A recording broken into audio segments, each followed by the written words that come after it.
રાજકોટ જિલ્લાના ધોરાજી વહીવટીતંત્ર દ્વારા મતદાતા અભિયાન અંતર્ગત ધોરાજીમાં વિવિધ વિસ્તારોના જાગૃતિ અભિયાન રેલી કાઢવામાં આવી।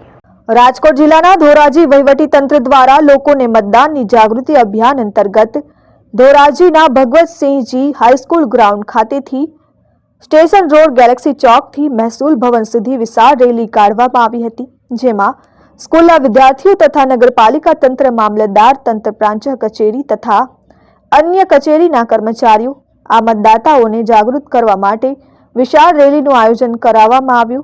તેમજ મતદાન કરવું આપણી ફરજ છે અને લોકશાહીનું કરજ છે, યુવા શક્તિ કે કામ, હે શિક્ષા, સેવા, મતદાન જેવા વિવિધ લખાણ કરેલ બેનરો સાથે રાખીને વિદ્યાર્થીઓ તથા અન્ય વહીવટી તંત્રની ઉપસ્થિતિ રહી હતી।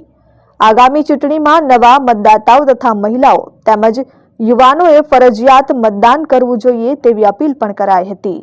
મતદાર જાગૃતિ અભિયાન 2024 અંતર્ગત ભારતના ચૂંટણી પંચની સૂચના અનુસાર રાજ્યભરમાં મતદાર જાગૃતિ અભિયાનની કામગીરી ચાલી રહેલ છે।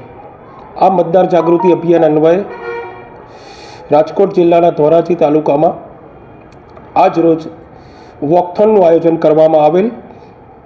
ભગવતસિંહજી હાઈસ્કૂલથી મહેસૂલ સેવા સદન સુધી આ વોકથોનનું આયોજન કરવામાં આવેલ, જેમાં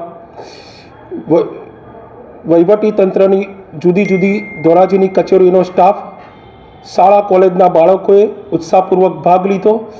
અંદાજિત 350 થી 400ની સંખ્યામાં મતદારોને જાગૃત કરવા માટે યુવાઓએ ભાગ લીધેલ છે। વિપુલ ધામેચા, આરએન ન્યૂઝ, ધોરાજી।